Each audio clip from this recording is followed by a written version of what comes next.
Welcome back, everyone, to a new episode of the Peak Signing Agents podcast and YouTube channel.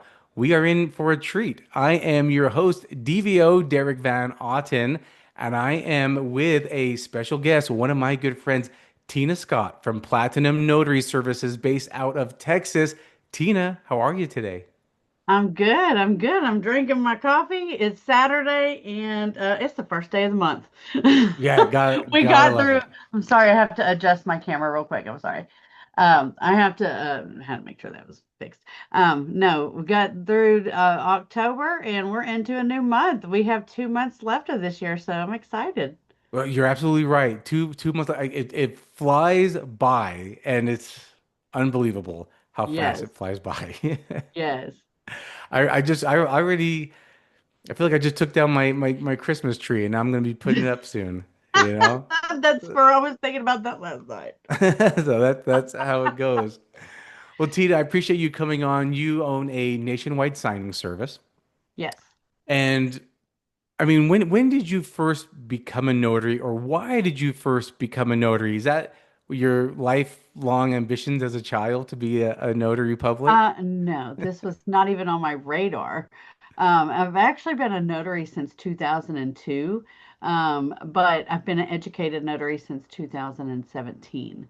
My background's actually, I've been an accountant a long time, but I left corporate. I was a construction accountant, and I left that back in 2013.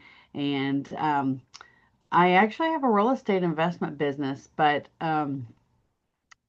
I actually needed a mobile notary for one of my Okay. closings. It was actually for just like a witness affidavit, a credible witness affidavit. I was like, hmm. So there, the seed was planted. Okay, the seed was Interesting. planted. That was back in 2014. So 3 years later, um, I I don't know. I'm a homeschool mom and I'm busy and whatever. Anyway, I saw this crazy man on a video. His name's Mark Wills, as we all know, Yeah. and I was like, huh? What? Like, okay. First of all, I do have a college education. I quit corporate. I do my own thing, and if that man, that crazy man, can make these videos and say that you can, there's no way. But if I believe it, I have to just check it out, and that's what I did. That's Oh, literally interesting. how, like, the seed was planted 3 years prior. Uh-huh. And then I see this, I'm like, you can make six figures doing that? What? And so it was actually pretty comical because I did it out of bullcrap. Are you serious? Yeah, right. And so I literally signed up like right then. I don't remember if it was on YouTube or Facebook. It was one or the other, um but that's exactly how I got started. I was like, um, I can do this around my crazy, insane schedule with my kids. And okay, I'll check it out. I'm not, I mean, I'm very open-minded. I mean, I just thought it was kind of crazy because I Uh-huh. didn't know anything about the notary world. Like, I was a notary for my job. And most employee notaries don't even know what they're doing except for what they're doing for their job, Right. and that's it. And so I had no training. I'm like, well, if I actually look into it, oh yeah, I remember that girl had to come to my closing or for the credible witness. I remember that, but that seed was planted years Uh-huh. prior. So that's how I got started, and then I applied it, and sure enough, it is true. Yeah. Well, tell me, you said you went to college. What did you go to college for? What did you get your degree in? I have a business degree, business management degree. Business management. Okay. Yeah. That in fact, that's what I was going to college for before I dropped out. I actually Um, changed it a couple of times, but there's not many 18-year-olds that become full-fledged accountants, like uh-huh. full cycle accountant at 18 without college. I had Yeah. graduated from high school, but my grandmother was an accountant, and I didn't realize that I was in training for many years just helping her. Oh, And yeah. then she taught me every piece of running a business and doing every piece of accounting for my father's company. He has a mechanic shop. So And who's that? You said your grandmother? Is that what you my said? grandmother, And yeah, she was what? An she's an accountant? accountant, She yeah. was accountant. And what was your dad? And my dad, he owned a mechanic shop. Mechanic shop. He's a mechanic. I'm a mechanic's daughter, and And so I learned how to do it without going to college. Yes. And so it actually helped me in my future. However, I didn't start out going to college for business. I actually changed it a couple of times, but I actually started out with criminal justice. That was originally. Okay. And then I changed it to nursing. But if you do not have a good support system, and at that time, I was married to my ex-husband, did not have a good support system. If Okay. you do not have a good support system in nursing, you're not going to make it in nursing. So I ended up changing it to business management because I knew I could do that. I could do whatever with that. Okay. That was your decision or someone else or That like was mine. Oh, it was yours? yep. Okay. Yeah. Yeah, because when I first started going to college, I started going for computer science. Uh-huh. And I just knew computers were the future. So I'm like, okay, I gotta jump on board. Computer this is 2000. Like this is the year 2000. So I'm like, computers are the future. I'm gonna jump on board. I couldn't keep up. I'm like, this is okay. I think computers are the future, but this is not for me. I can't figure this out. So I switched it. I was in a one of my classes, psychology. That's what it was, and the Mm-hmm. teacher or the professor, I don't know what you call them, but Mm-hmm. they said it was community college. So I don't know what you call them in community college. But anyway, they asked a Yeah, they're question. professors. Yeah. So they said, what's your name and what do you want to, it was kind of like a, what do you want to be when you grow up? I Right. said, I want to run my own business. And then I sat down, I'm like, wait, so why am I going into computer science? So then I changed it to business management as well. What was your original plan to do with your degree? Was your plan to start a business? I always have had an entrepreneur mindset, like Okay. since I was a little kid. And how do you I know? just did Why do you say that?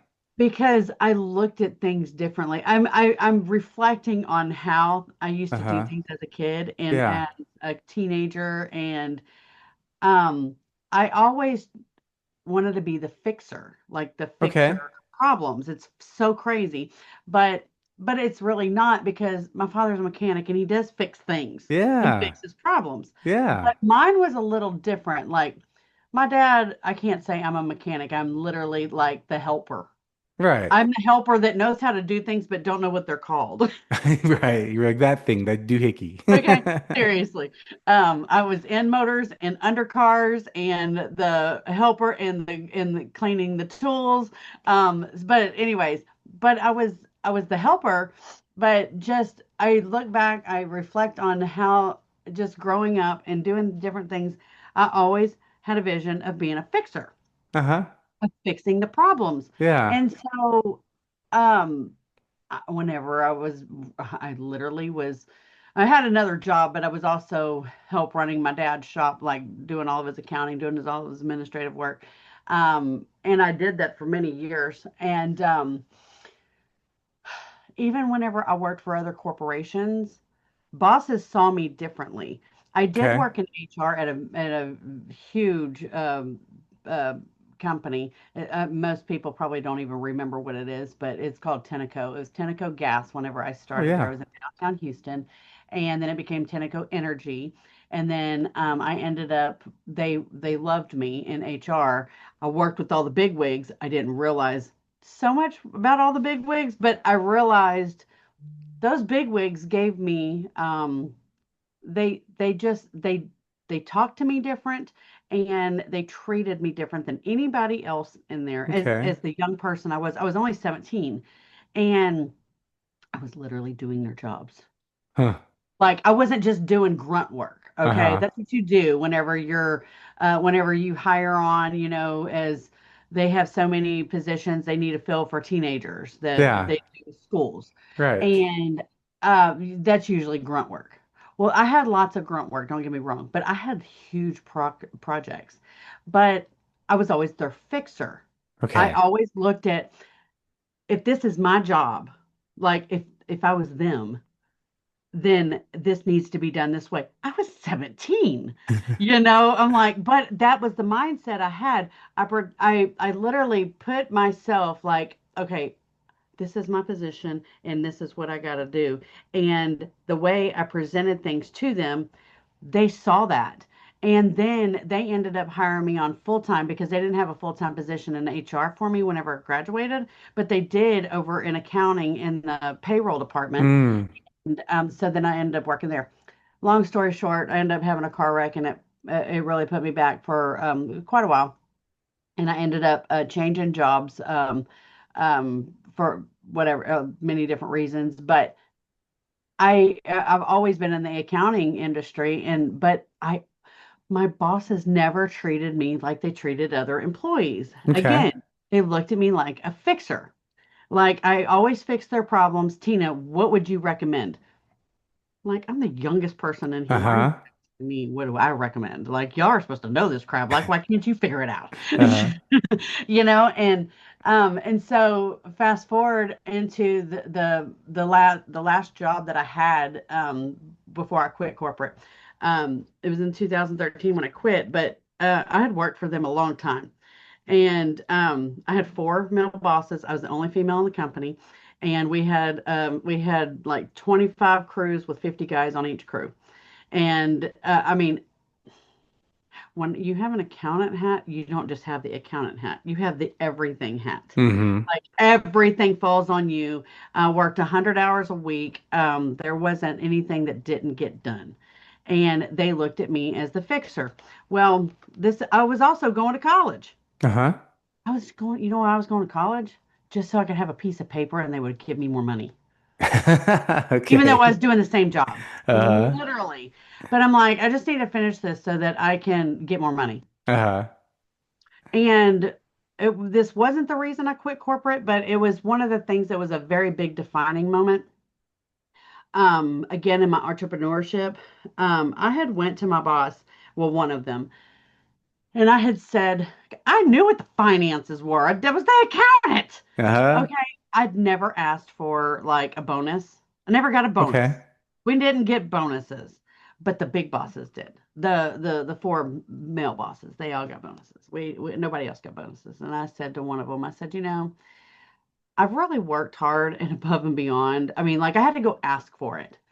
I said, I've really worked hard and gone above and beyond. Like they knew I worked 100 hours a week. They knew that all of the stuff that I did. I didn't have to go back and remind them. But in this moment, it was a defining moment of that I will never be put in this position again.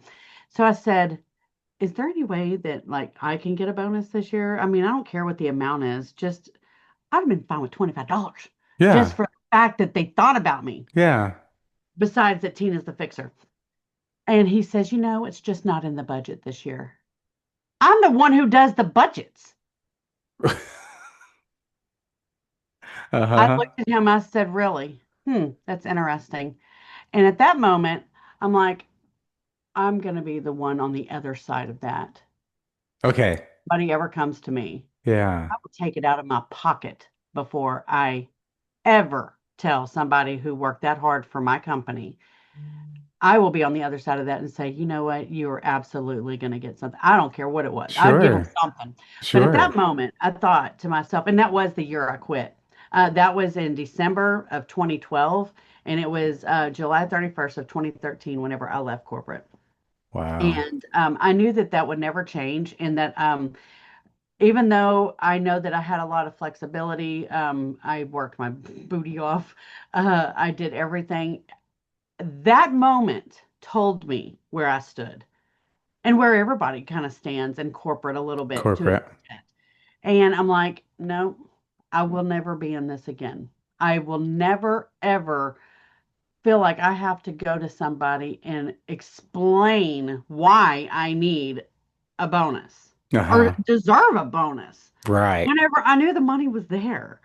Like he could have gave me 20, he could have gave me 20 and my so there's four bosses, right? And one of the I'm best friends still to this day with one of the wives of the bosses. Okay. And she says, Tina, you asked the wrong boss. She says No. that one you asked the wrong one. Yeah, I should have asked her husband. He's a butt anyway, but um he is more generous to employees than the other one. They owned my company, but both of them owned insurance companies Yeah. where they owned the building. This one had this insurance company, this one had this insurance company, and then they owned my company together. I didn't need to ask this one. I needed to ask this one. But the point was, is that that other boss would have taken it out of his pocket and given it to me. Well, let me interject because you did ask the right one. I agree the other one might have been more Yes, generous, but you did yes. ask the correct one because them telling you no was your push to say, yeah, I'm not It doing was a this again. defining moment in my Yeah. life, and I didn't look up until you just said that. Absolutely, I did ask the right one because it made me make a decision. I Yeah. already made the decision, but I didn't follow. It actually, it wasn't planned when I quit my job. The one who would have given me the money wanted me to commit fraud. Yeah. See, there you go. And that right there just threw me over the edge. And I'm like, no, go commit some Yeah. insurance fraud, see how that works for you. Yeah, there's defining moments in entrepreneurial lives, and I had one too. I was a struggling entrepreneur, got a job to kind of make ends meet, and I was sitting by the window, and I was listening to a podcast with Gary Vaynerchuk, and I just turned away from my desk and was looking out the window, and next to our office was a park, and we were like on the fourth level, so I could see the overview of the park, and it was a beautiful day. And I was just looking over the park, and I was just getting sick of my job. And then at that moment, I turned away. He was talking in my ear, and he said, "You know, some people are just not meant to work for other people." And I was like, "That's it. That's why I'm fidgeting in my chair. I'm not supposed to be here. This is Yes. not for this. This position at this desk is for someone else, and it's not for me." Yeah. And that's when I started making movements to leave and focus more full time on my job. And that's why I was like, you know what? I'm going to focus what I was doing, but on the side, I'm going to do this other thing that I saw, and it was a video that I saw Mark Wills talking about becoming a notary signing agent. Like, I'll do this part time while I try to get my other business off and going. Yes. Yes. And then my notary business is my bread and butter now, and far exceeds what I was expecting. It was not So, even on our radars. Like this was yeah. not notary business was never in my like I have a friend of mine that I hadn't seen in a long time. Like, Tina, I've known you forever. Like, this is never something you ever talked about. I'm like, you're right, it's not. I So, said, but you know what? When opportunities come, you jump and like you just decided overnight to do this. I'm like, no, it was a vision that was planted and I took action. yeah, I learned and I took action. And then it turned into something which was my biggest bread and butter, you right. know? So I'm like, Yeah. why would I stop? Yeah. Oh, you said in 2002 you became a notary. It was because of a job, that's why, or Yeah, what? Okay, because in so you were just construction, yeah, oh in we the had to, construction. yeah, in construction, you have to, whenever you pay subcontractors, you have to notarize lien releases to give them checks. Got it. So when they come in to get their check, now if they would have to either come in and get their checks, there was different ways did it, but in order to get their check, they had to sign the lien release. It's like a partial lien release, Yeah. showing it's basically that they can't go file a lien on that job because I'm holding their pay.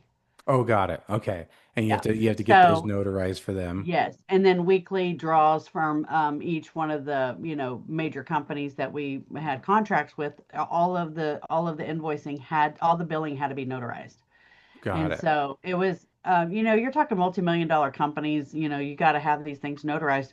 I'm just glad nothing ever came back on me because um, I mean, I know I notarized those things right. I still had old files that I just like went back and looked and like make sure I did notarize it right. Uh-huh. But nothing, I'm just glad nothing ever came back. But I didn't notarize like for other people. I didn't even know the rules. I didn't even know notary law, seriously. They gave me my stamp, they bought the stamp, they paid for my commission. Uh-huh. But in Texas, you don't have to have training. And actually, they just Oh. changed in September 1st of this year that now you do have to have some training Oh, to okay. even get renewed or to get a new notary license. So, Interesting. Interesting. yeah, it Now just changed in that, which is good. yeah, right. I think yeah, knowing your law, having laws and knowing your laws are probably the most important job Most we definitely. have. So in 2002, you got your commission. In 2014, you heard or seen about being a mobile notary slash signing agent. Yes. And No, I then, didn't hear about that. I just knew about a mobile notary. Okay, you need a mobile I didn't notary. know what they were even called except mobile notary. I didn't. Okay, I needed it for one of my closings I was doing because they needed a credible witness affidavit. incredible witness. And then one thing you said earlier that I really liked is in 2017 you became an educated. Yes. Well, that's whenever I Yeah. saw Crazy Mark Wills, Uh-huh. and then I was like, well, if I'm doing this, I got to educate myself. Like, I don't, you can't just give a notary a closing package and say, Uh-huh. here, close this. You're going to say, what? You want me to Right. do what with that? Okay. And people thought that because I did real estate that I knew, I'm like, dude, that's a whole different side of the real estate business. Are you kidding me? Yeah. So no, that does not make you all knowing because you know real estate. You don't know all the documents. Not only that, I didn't deal with all the different things that we deal with now. So Yeah, yeah, so true. I had to educate myself. I'm like, well, if I'm going to do this, I have to educate myself. I'm not going to go into something uneducated and I've Right. never done before. Yes, I've been a notary, but I need to be an educated notary of knowing properly and knowing notary laws. Yes. I So, I agree. mean, There is a difference. oh, yes, there is a huge difference. Yes. Huge difference. Let me ask you two things. One will be from the standpoint as a signing service owner, but let me ask you the first one here, and it's knowing what you know today. I mean, you've been a notary for over 20 years, but you've been I like how you say it, an educated notary for eight almost 9 years. Knowing what you know today, if a really good friend of yours came up to you and said, "Hey, you know what? I love what you're doing, and I also want to become a notary or a notary signing agent," what is the tip? What's one of the most important things you would tell your friend, knowing what you know today? That's a great question and actually happens quite often. Oh, okay. A lot of places, and a lot of people that I know. Matter of fact, a lot of loan officers Yeah. and escrow officers ask me this question. And I'm Yes. like, look, it's a whole different side of the business. Okay. Yes, You it see is. documents all day long, but this is a whole different side of the business. I'm like, you don't become a realtor overnight, do you? You just Right. because you know this, you actually have to know different things, right? For the real estate realtor side. That's Yes. how I do when I'm like, whatever they are, whoever Right. comes to me, I'm like, look, my husband's an electrician. Do not ask Tina Scott to come do some electrical work because I have a husband that's an electrician. I'm like, you Yeah. are asking the wrong person. Like, Right. I do not have zero zilch training. I don't even, that's his department and I stay in mine. Right. Exactly. Okay. But whenever people ask me, I do have links that I will send them Uh-huh. because I'm not going to reinvent the wheel. Okay. I will tell them, first of all, you do need to become a notary. But if you want to do this as a business, I do send them to the LSS course because it'll tell them what to do with getting their notary license in whatever state. Right. Now, I mean, like Mark doesn't talk about each and every state. He'll say, look at your state, go Yes. to the Texas Secretary of State or go to whatever state website. But it'll tell you also to go to the NNA because you need certain credentials. Sure. Don't go get your notary if you've not even a notary. Don't go get your notary and then say, well, what else do I need? Go watch the course. Yes. Go watch the course because the course will tell you what you need. And if you need something in between there, then, oh, thank you. If you need something in between there, then I can answer your questions. I get this a lot because people won't even finish the training and they'll ask me questions. I'm like, did you finish the training? Because I know that it's in the training. Right. And they're like, oh, well, I'm on chapter 18. I'm like, listen, write down every question you have. And if that has not answered by the time you're done, and Uh-huh. then once you get your certificate, and then you continue going through the marketing part, if you still have questions, ask me. I'll be Yeah. happy to answer everything. But go through the training first because I'm all about not reinventing the wheel. Like it's already there. Go do it. Right. That's what I did. I'm Exactly. successful at doing this. You can too if you follow it. If you don't follow it, then you're just going to be like, ooh, whatever, you Yeah, know. most successful business owners, they had someone they looked up to, and like you said, they followed the system. Most successful businesses have a system. If you follow Yes. it, it works. If you try to reinvent the wheel, that's when people start having hiccups and issues. But you're I see absolutely it right. all the time. People try to reinvent the wheel. I'm like, why? Yeah. Why? Oh, go waste your time. Bye. Right. I'm not even going into that category. No. Yeah. Well, So, I love your answer. Your answer is continued education. I mean, that's your answer. Your tip for new signing agents, get the education. Like you said, go to the NNA, get your background check. You said it comes with other things, but yeah, get your beginning tips and then take the LSS course, get your more in thorough. There's so many chapters in there that walk you through everything from getting started to marketing. So yeah, right. you're right. I mean, there's so much good education out there that you can go and get. Um, Well, I do want to say this. Back whenever you and I started, when we became ambassadors, actually, when we started, we didn't have the complete notary mentorship. We no. were part of making the complete notary mentorship Yeah. because we did a lot of the videos. And I'm like, guys, I became successful before that happened, but if I would have had that, Right. all of that, oh my gosh, I would have catapulted. Like, It keeps getting but better. yes, I'm Yeah. just like you have a little gold mine in your hands of like in the complete notary mentorship, it has the documents. Like you can have Derek right in front of you doing exactly and just flipping through and doing exactly what he's doing, Uh-huh. making little notes, on the thing if you need it. I'm like, oh my gosh, I wish I would have had this when I started, but I was part of the making of it. But I direct people to that all the time because I'm like, That's guys, great. if you cannot follow this, you don't need to do this. That's a good point. I The mean, answers are there. I'm very, I love people. Don't get me wrong. I love people in general. And I think, and I do believe in people can do this even when they don't believe in themselves. Yeah. But if they cannot follow a direction, they do not need to do this job. Sure. If they cannot follow a direction, if they can't watch something and follow that, and people always ask, they want an in-person mock signing. I'm like, why? Right. What is the difference? Yeah. Yeah, I just mean, I'm literally in person with you, but if you haven't done a mock signing online, like through the Complete Notary Mentorship right. and have the documents printed out, tell me what your problem is there. Then tell me the problem. But until you've done that, don't come to me and say, "Oh, I can't do it. I need it hands on." That is hands on. Yeah. Yeah, That is exactly. hands on. Are you kidding me? Yeah. Like you can stop and pause me and go There you back. go. Yeah. Like I can't stop and pause me right now. Like we're live talking. So it's just like go watch it.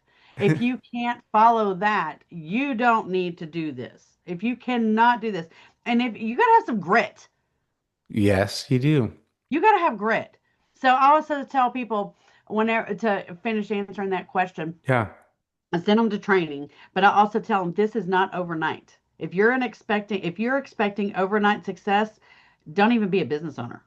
Oh, so true. I'm like, don't even bother. Yeah. Like, hang your hat up, no business owner. If you're wanting overnight success, if you literally have to get out of employee mentality. Yes. Now, don't Great. get me wrong, stuff still has to pay the bills. Maybe you still have to have a job until your business, your entrepreneurship, your business is Yeah. making more money. Then you can quit your job. Or if it's getting in the way and causing you to lose money, then it may be time to quit your job. But if you're expecting this to, all of a sudden start paying you like a regular job does, um, you need to have some things put in place. Yeah. You're so right. You know, being an entrepreneur is one of the most fulfilling but stressful things Yes, I've ever done. 100%. It's a Yes. roller coaster ride of emotions, of finance, of stress, of successes. It's just a roller coaster ride every I day, every tell month. people also pick their stress. I'm like, look, I've been an employee, even though I did have an entrepreneur mindset, but I already had that mindset. And I think that's why it was easier for me. Don't get me wrong. I mean, like my husband still had a job. He still worked. We still had, I mean, but we were a two income household. Yeah. When I quit my job, it was literally one income. Like overnight, mine was gone and I made a Uh-huh. hefty salary. Like, okay, what is happening? But I had already started my real estate business, but I wasn't making any money yet. I Right. was very new into it. Like, Yeah. you don't just start making money overnight. And so I tell people like pick your hard, pick your stress. I can have the stress of going to work 8 to 5 Monday through Friday, or go work 100 hours. I've never worked 8 to 5 Monday through Friday in my entire life. It's always been crazy hours. But you can go to work, and then you can also have the stress of having to ask time off from your boss. Yes. And why do I need to ask my boss if I can go spend time with my kid? Are you kidding me? Right. So that's in itself like an issue for me. And then what I told you about my boss, like it's not in the budget. Are you kidding me? Yeah, it Yeah. is. $5 is in the budget. Shut your face. You know? Right. Anyways, so, or you can pick the hard of, being an entrepreneur, making sure the bills get paid. Oh, where's the money coming from? Oh, I got to pay people. Oh, yeah, I still got to pay me. Oh, but I don't get paid. Uh-huh. Like, okay, well, this company hadn't paid yet. Somebody got to still pay bills. Uh-huh. You know what I'm saying? Oh You yeah. think you're hard, but Yeah. it doesn't happen overnight. So I try to never new people, they don't understand all that yet. I just tell them if you're expecting this to be overnight, if you're wanting this to replace your income right this minute, you may not be in the right. Yeah. No job, no entrepreneur job is going to do that It's true. overnight. I love that you said pick your stress. I used to say that all the time when I was coaching people in doing business coaching. Hmm. And said all the time, I mean, pick your stress. You could either, just like what you said, you laid it out. Traffic, driving to and home from work, the hours, the quotas, the things you have to hit, the meetings, the politics in business of Oh corporate gosh, I America, can't. climbing the ladder, all that. I'm like, you can do that, or you can, work your butt off, um, and say, I'm willing to work 12, 15 hours a day, knowing it's temporary Hmm. for now. And I always Yes. said that when I quit my job, like, I know it's temporary for now because I was getting stressed at work. I was getting like patches in my beard of Uh-huh. like bald patches, and my eyes were twitching. I'm like, this is not for me. And Yeah, then when your eyes start twitching, you have a problem. yeah.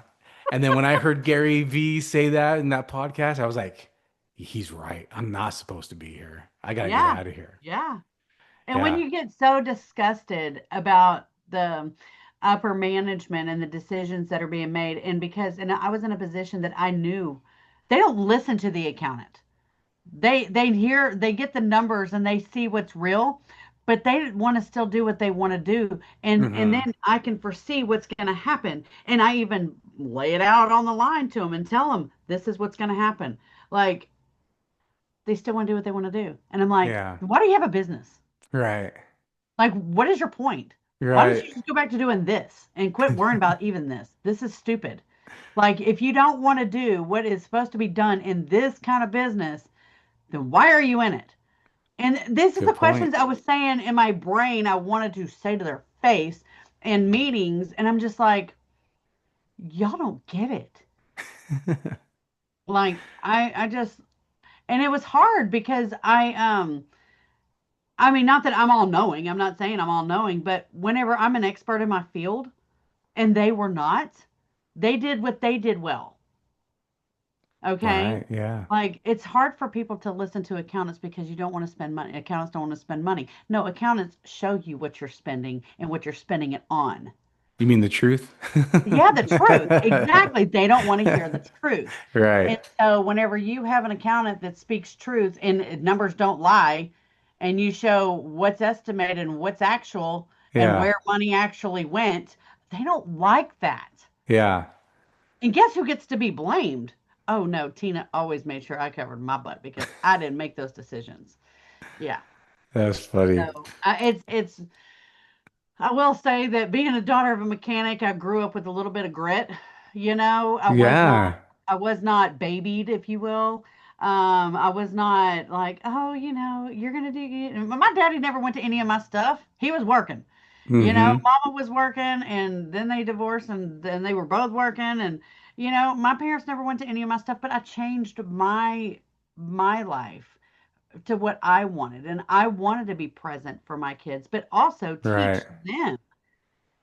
teach them. They didn't realize it. My oldest one has realized it now, but they've both been entrepreneurs from the beginning, like since they Okay. born. They've been in training forever. And my oldest daughter, I overheard the other day, my oldest daughter told my younger daughter when she came in, because my oldest daughter is a flight attendant, but she is a little entrepreneur too.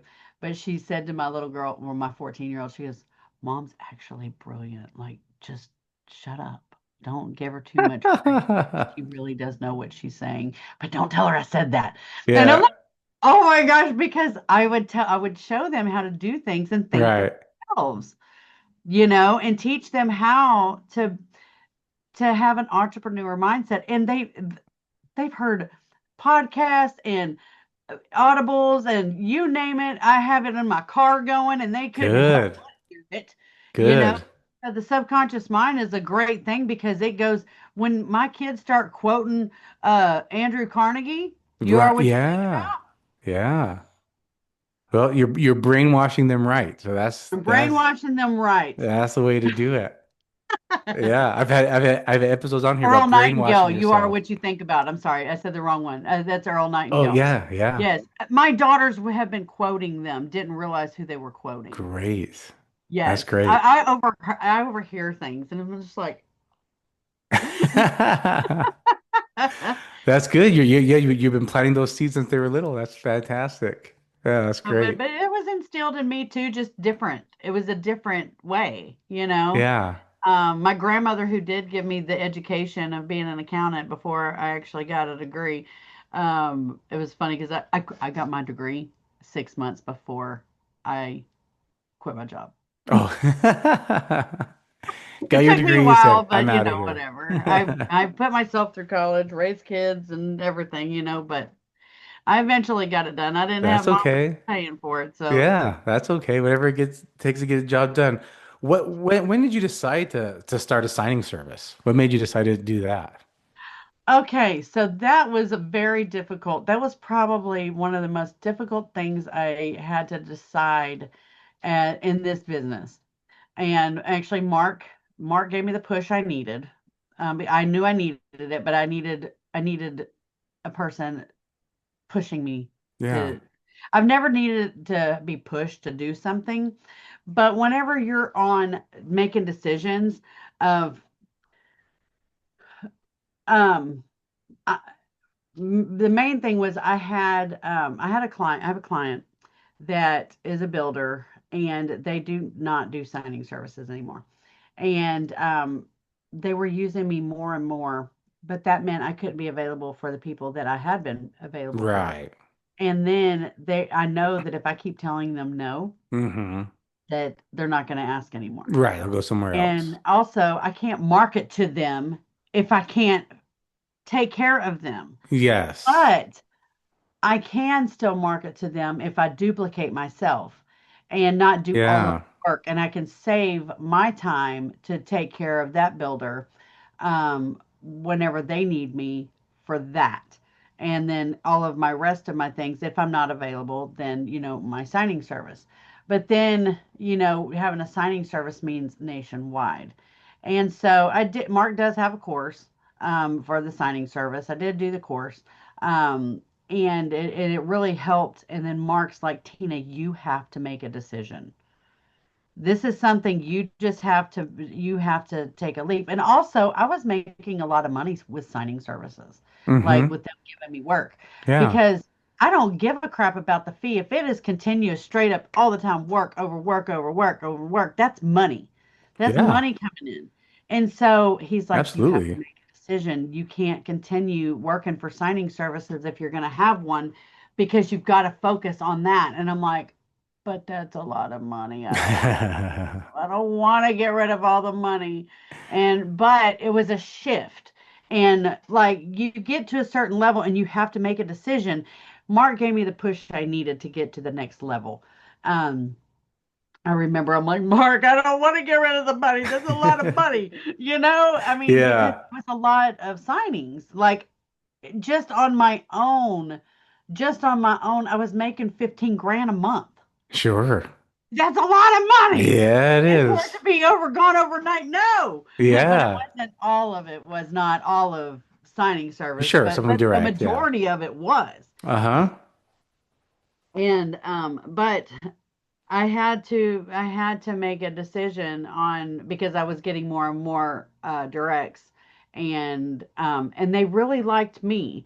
And I'm like, well, if they like me, I can duplicate me. I can make sure that the people that I hire, they have qualities or they do quality work. If they don't, then I'm not going to hire them. Yeah. Later found out that's a little harder than easier said than done.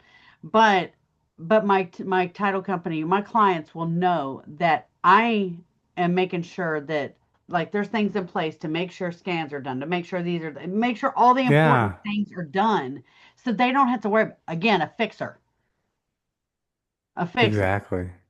So I'm like, I had to really think about that. I'm like, okay, Tina, I've got to go back to being a fixer. I was already a fixer a little bit, but now I got to be a real fixer. I got to be a fixer again. So yeah, I decided to have my signing service in 2021, and actually, my husband, we didn't know he was gonna have two knee surgeries that took him out of being working, like Oh, he medically retired, yeah. and he can no longer do the jobs that he did before. He only gets 60% of his income now, and he made more money than me, so there went Okay. that income. But that same year, I had started my signing service. Remember what I said? I lost a lot of money. Yes. But at the same time, I had already was working the signing service, and so I was bringing money in. So it made it where my husband didn't have to go find a whole new career. Yeah. I He like a also couple does this things. business with me as well. So That's great because, and I did know that. Uh, well, I love a couple things you just said about starting your signing services. What this was a great way to duplicate yourself because you yes, can't be everywhere. You can't say yes to every signing with all your clients. right. But if you can go find good quality notaries, you can just duplicate yourself and say, I can't be there, but I can send a great one to you that will do Yes. almost as good a job as me. Because you obviously it won't be as good as me, but It'll be as close, good as close me. enough. But it'll be close enough. And Yes. then you now starting a business as a signing service, you open up the doors for opportunities like your husband who could no longer do what he was doing, was it manual labor Yeah, he was in construction. in He's an construction. electrician, but he's in construction. They literally worked him to his bones. Yeah. And so he can no longer because of that. And so but now you've left the opportunity like, honey, come into the family business then. Yes. And now he is. So I love that. Another thing you've said earlier that I really love, I want to point out too, is you keep referring to yourself as a fixer. And that's what entrepreneurs do. And that's we've given great quotes, but another great quote is from Zig Ziglar. And he says, the more people you help, the more people you serve. What do Where you is got there? You're grabbing something behind you on your bookshelf. Yes. I had it up here. I must have put it in back in my library. Oh, there was one. See you at the top. Oh yeah, see you at the I top. had Yeah, it back here, but I have a yeah, whole big library of books, yeah. and put He it would in there. say that all the time. See the top, and he also said, those who serve, those who solve the most pressing problems make the most money, or something like that. But Yes. but yeah. So I was like, that's what entrepreneurs do. They find solutions to answers, and that's what you've been doing.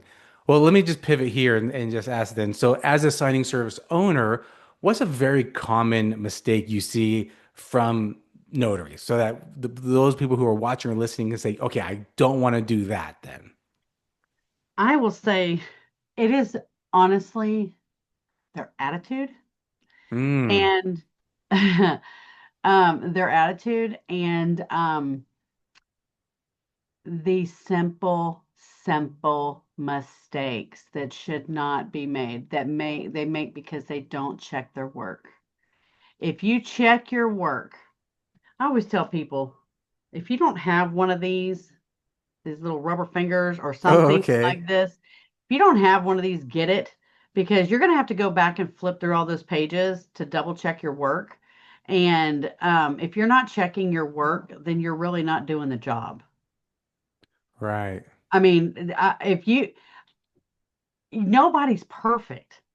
And I mean, I make mistakes. I Sure. find Me mistakes all too. the time, but that's because I checked my work.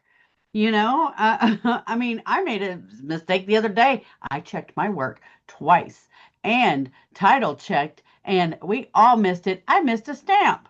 Oh I was no. like, what? I did that. But anyway, it's very, very uncommon, because I do Yeah. work. It got through the four people, It happens. and Yeah. I'm like, what? Wait, what? Anyways, Yeah. um, it was insane. And but I would say the most mistakes are literally not initialing. Oh, okay. If there is a cross out because of a state or county, Right. it's an automatic initial. Yeah. Any changes I need to mean, be like initialed. that is the rule. That is initialing 101. That's mark out number 101. Yeah. You cross one, you make one line, it's an initial. Yes. Like I don't know, For I each one, for each line. every single one. Yeah. I did not know that so many people don't know this. You're right. I see it all the time. They don't initial. Like you just made a change. You need to initial that change because who knows who made that change? I did, I thought that was common sense, Yeah. but okay. So that and making sure their scanner works Okay.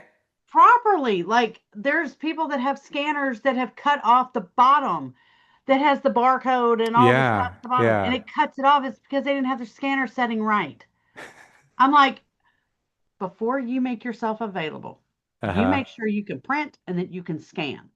Yes. Hey, get on that complete notary mentorship. There's different pages, and if there's not, hey, guess what? You got a couple pages of legal and letter test page, test page, Yeah. test Yeah. page. Scribble on it. Stick them in our scanners right there. Make sure that thing works before you say yes, I'm available. Yeah. Mine's right here. Yep, we have the same one. Actually, Yep. this is a 400. I didn't even realize this. I have a 400 and a 500. I have a 400 and a 500 in my storage room. Oh, I have a okay. 400 right here. And I was like, I got them really good deals on for my Facebook Marketplace. But anyways, um, people that decided they didn't want to do this business, I got them Sure. really cheap. But anyway, but make sure you know how to scan. Yes. Make sure you know how Those to are use the your biggest things. equipment. Little issues like the initialing, just fixing those. And if you do not scan before you drop, or at least if let me know if like your cut, say the closing's at 3 p.m. and the cutoff time for FedEx is 4:30. Let me know that. Let me Right. Just know don't that. just, yeah. Don't Yeah, I just need do to it. know because if it doesn't make drop, I need to find out from title that okay, look, here's the deal. The FedEx cutoff over there in that area, but also for them to know all the different cutoff times around them. Yes. I'm like, I found this lady who told me it was like 4:30, 5 o'clock. I found one that was 10 miles from her that was 2 hours later. Oh, I'm like, ma'am, you can drive 10 miles. yeah. Like, don't tell me you can't drive 10 miles and you want more money to go drop it. Are you kidding me? I've got I had a signing out in your neck of the woods, somewhere in Texas, Yeah. Austin area. And I was just kind of like, hey, this is kind of coming in hot late, and so we need to make last pickup. So I'm like, what's the time? It's month end as well, and so I reached out to a couple, and they're like, yeah, last pickup is this time. I don't know, but then I talked to a peak signing agent. You might know him, David Sidney, Yep. and he's like, yeah, pickup is this time, but I can go to the airport hub Airport. and it's 8 o'clock. I'm Yep. like, David, you are the man. So, Absolutely. Hey, I learned that back whenever I was in corporate because I told uh-huh. you I had all these crews. Yeah. I had 25 crews and 50 guys on each. That's how many checks I had to cut every week just for them. Okay. Okay? And Yeah. make sure that everybody got their check because if they don't get a check on Friday, they're not showing back up on job site on Monday. Okay. In construction, it don't work that way. No Uh, pay, I'm not staying. right, you right. know and so there is an airport, not too far. I mean, from where I'm at it's an hour, but I mean where I was at my job at the time, I think it was like 30 minutes. I knew what time my FedEx cutoff was because if I didn't get those guys paid, they weren't going to be there. Uh-huh. So oh my gosh, that's crazy. But anyway, um so I know for a fact what areas my areas pick up. I also know what areas, like there's a FedEx around the corner in Huntsville area. There is drop boxes outside of a title company There is like a postal place. It's like an individual owned, but FedEx picks up their last pickup is at 5 p.m. He pays FedEx to come pick up all the Oh, FedEx there every day at 5 p.m. In that situation, but if you drive 30 minutes away, you can get it done at 7 p.m. You just got there to you know go. these things. And then Yeah. you cannot ask for extra money. In my opinion, that's stupid. You need to know your FedEx cutoff time and you need to know what's the quickest. Be a fixer. There you go. I love that. Having a great attitude, that goes a long way. And then double and triple checking your work, that will avoid mistakes because even it's the smallest things sometimes that we catch. Know how to use your equipment, printers and scanners. Make sure you know how to work them properly, and then know all your latest pickup times. And maybe there's an airport pickup time that's even later. Learn Yes. your area about that. So great tips here. Loving them. I'm taking lots of notes. So thank you so much, Tina.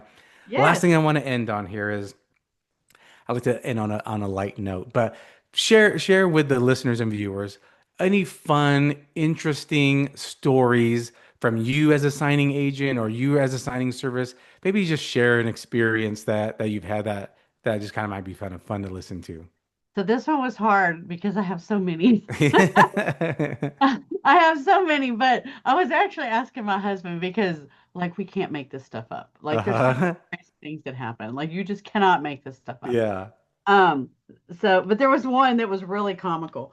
We were in the middle of moving, okay? Okay. And I had got because I have, Google business page, people find me all the time. Yeah. And we were literally in a moving truck. And Okay. where my husband was located at, he was closer than I was, but he only had the moving truck and it was full. And actually we were needing more boxes. And we were also looking on Facebook Marketplace for boxes. And he had to go do a loan modification. And I'm like, Okay. look, sir, I'm just going to let you know it's going to be a little weird. My husband's in a moving truck because we're in the middle of moving, but he's closer than I am right now because whatever. And he goes, oh, no problem. Hey, I got some boxes too. Would you want those? I was like, Oh, bam. So I got paid and I got boxes for yeah. free. Anyway, Yeah. but that guy had just got done moving and he didn't have anywhere to sign, but he had a pallet. I'm not joking, a pallet. My husband took a picture of this um, of ramen noodles. Okay. That's where they did the signing. Okay. Okay. On a pallet of ramen On a noodles. pallet of ramen noodles. I was like, Interesting. okay, all right. Pulling up in his moving truck Yes, and yes. leaving with Well, more boxes that you needed. yes, exactly the amount of boxes we needed. I was like, this was a divine appointment. Yes, it was. Yes, it was. And Wow. then there was one that I did. These are just like off the ones that just come to mind, but I have so many, but this other one, it was so hilarious. Okay, so this is another general notary work. I've had different things happen at closings too, but these are the kind of comical ones. Yeah. So I'm not joking when I say that the bottom fell out of the sky whenever I was getting out of the car. Oh boy. So we all ran. So all I was doing, this guy had a motorcycle. He was selling a motorcycle to this man, and he drove out of town, and he had this motorcycle loaded up. We all ran under this carport. Like I'm like, barely I didn't even have my umbrella. It's like it just came out of nowhere. Like, Wow. whoa, okay. Now I'm trying to protect all my stuff. Yeah. They're trying to protect the documents, because we got papers. And Yes. so anyways, we're under this carport and I'm like, okay, I'm looking, where can we sign? Like we got to find a flat surface to sign on. Yeah. So anyways, I'm sorry, do you hear that barking? No. Okay, good. Because my dog won't shut up. Hold on, just She's muting herself to tell the dog to be quiet. sorry. Yeah, I didn't want to yell in your thing, telling him to shut up. Yeah, I Somebody's don't hear walking by. anything. Oh my gosh, he's such a little protector, his whole 7 pound self. Anyways, um, so these two guys were really big. Uh-huh. Okay, they're big motorcycle dudes, Okay. and they happened to have jacket like motorcycle jacket, Yeah. not their like their vests, but they had bigger jacket. Anyway, whatever. Yeah. I'm like, God, it was raining so bad. It was raining sideways into the carport. Oh boy, yeah. I'm not joking when I tell you these two guys hovered over me with their jackets, trying to protect me and the documents to sign and notarize and not get wet. It was so funny. I was like, oh my God. It works. And I had my phone. I had my phone as my light because I couldn't see because they had me Because they so were close. shadowing everything. They were really big men, and I was like, I'm sorry, guys. They're like, no, little lady, you just keep going. Yeah, get this done. That is a I great said, hang on, story. I have a folder. I want you to put this inside your shirt, inside your jacket, so it will not Yeah, get it's don't wet get wet, because right? it's gonna run everywhere. And they're like, no problem. Anyway, it was so funny. But That's hilarious. I've had a lot of crazy closings, a lot of little different things that happen. The funniest ones are with kids. Like they want to come and pretend like they're being like me and they're signing. Yeah, signing. They want a One stamp. of them pretended to have glasses on. No, she Oh, had glasses and I had sunglasses, and she put them up on her head like this like and got you her did. out. And I was like, oh my gosh, this is adorable. Anyway, sometimes the day in the life we have gets a little crazy and messy, but Yes. it's days like that that just like thank you, Lord, for just giving me this Yeah. opportunity. Like, I'm glad you're ending on that note because you're right. We get to meet so many different people and get to yes. see their different styles and different personalities. And yeah, some people are kind of odd that you come across or mean, but the most of the time it's going to be really nice people that are just so nice and welcoming and warming I and will so say one nice. more thing. Yeah. I try to be the calm also. That's my goal. Like I'm a Mm. fixer, if you will, but I also like to be the calm in a storm because when people are buying houses, no matter if whatever, if they're buying, selling, it's an Yes, it emotional is. situation, no matter if it's a modification, if it's a refinance, whatever. It has a lot of emotion to You're it. right. And so they've been through a lot. And so my goal when I go in there is to be their calm That's and good. to like just reassure them that I'm here to do this and that we're going to get through this if there's questions. I just try to be very positive Yeah. to them. You can literally if you know how to deal with people, and I always recommend How to Win Friends and Influence People by Dale Carnegie. Yeah, If you great have book. read if people haven't read that, read it because it'll help you deal with people. Mm, And people sometimes just need a little bit of kindness you're and so just right. a little bit of calmness, kindness, and somebody who is in control of a situation. Like you have Yeah. control. Like somebody take my documents. We were not going to have that. I've had people try to do that, and I'm Uh-huh. like, but no, I'm running this show. Like There you go. I'm gonna be the calm. I'm gonna get us through it, and we're gonna get through. Anyway, I can't tell you how many times people have thanked me for doing that. Hmm. So I wanted to make sure I did say that to be the No, calm. that's good. Sometimes we're in a rush and we might make the signers feel rushed. And if you just kind of calm it down a little bit, it Yes, puts everyone at ease and makes things go smoothly as well. It yes. makes them just feel less stressed. You're right. You can definitely. I can't tell you how many times I've been in a closing where a realtor has like won't shut up, like, and I'm like, okay. So I mean, or something Yes. happened, or it was a builder, and oh, it's everybody's fault, and I'm like, Uh-huh. okay, we're past this at this point Yeah, right we're now. Let's closing get now. over the finish line, Yeah. and let's get you into your beautiful house. How There about you that? go. That's a And great way to say it. I somehow I literally just pray and ask God for the words. Like I don't know what words to say at that moment, but I know He does, and I know that He will speak through me if I ask. And I'm like, I don't know what words, but I need the words that they need to hear. Hmm. So I can't even tell you what I say half the time because it's not me speaking, Yeah. honestly.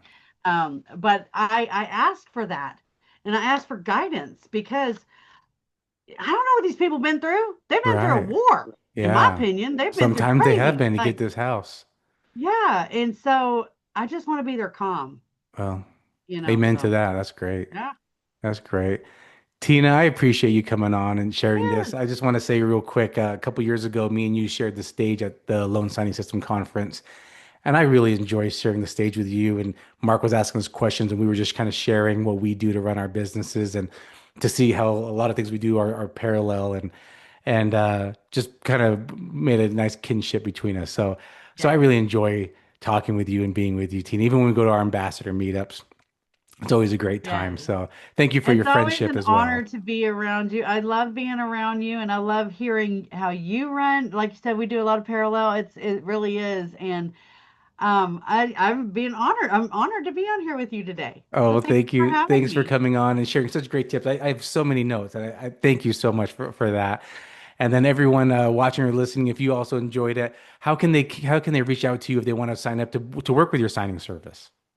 So I do have, I don't have a link for everybody to go sign up. What I do say is they can go to Tina Scott Mobile Notary at gmail.com.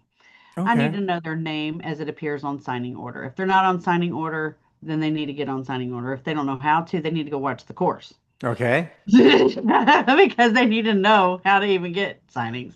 But I'm on signing order platform.